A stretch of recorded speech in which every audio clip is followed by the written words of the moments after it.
Times Square plans to hold a candlelight vigil for Michelle, the victim of the subway push. More on, subway shoves heed the pleas of the subway shover's sister. Stop letting the severely mentally ill roam loose and untreated. In a state of shock, family of subway shove victim Michelle Go breaks silent. Letters to the editor, January 18, 2022. The fear is real. New Yorkers blast Adams on subway crime perception. A local Asian group plans to hold a candlelight vigil in Times Square on Tuesday to remember fatal subway shove victim Michelle Go and demand City Hall better address its community's concern. The vigil, scheduled for 6 p.m. at the Red Steps, will be held 3 days after Go was randomly pushed to her death by a deranged homeless man at the Times Square station around 9:40 a.m. Saturday. Cops have said they do not believe it was a hate crime, but the community group said there have been plenty of attacks on Asians since the COVID-19 pandemic began, including some by the mentally ill. "We're demanding that Mayor Adams have a coherent mental health reform plan," said vigil organizer Ben Way, executive director of Asians Fighting Injustice, on Monday. Under de Blasio, billions of dollars were invested in Thrive NYC, much of which gets unused. Way said of the former mayor's oft-criticized, pricey, and controversial mental health initiative. "I don't believe it is ethical to send the mentally ill to prison for the rest of their lives," Way said, "but if somebody commits a violent offense, they shouldn't be released into the streets without medication and counseling." Simon Marshall was identified as the homeless man who shoved Michelle Go onto the train track. J.C.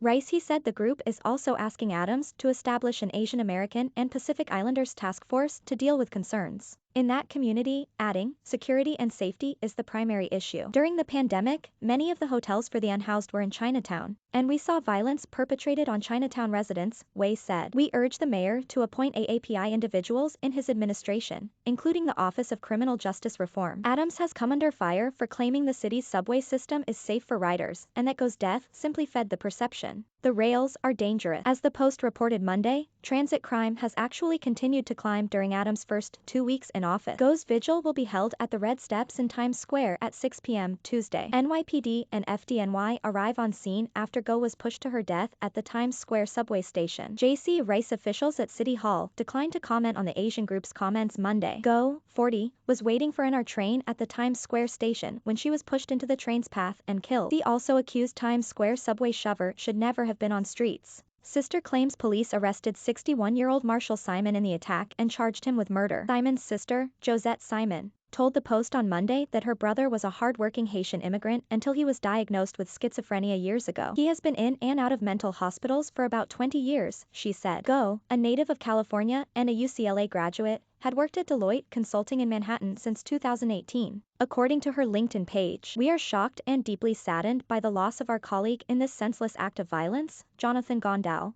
the firm's managing director, said Monday. "We are doing all we can to support her family and friends during this terribly painful time," a former high school friend who asked to remain anonymous said in a Facebook message to the Post on Monday. That Go was the youngest of the 1998 class of California's American high school. Mayor Eric Adams spoke after the tragic death of Go, saying that the subway system is still safe to travel. "Michael Dalton, but you couldn't tell because she took on a lot of leadership roles," the pal said of Go. "A friend and I were just reminiscing about how we mostly remember her in her cheerleader uniform," the friend wrote. "That was a big part of her life back then. She was always very athletic and tanned and friendly, and it looks like she never really changed her simple style," she said. "I know people always say so-and-so always had a smile, very optimistic," the friend added. "But this really was Michelle. She always had a smile, very optimistic." Additional reporting by Nolan Hicks.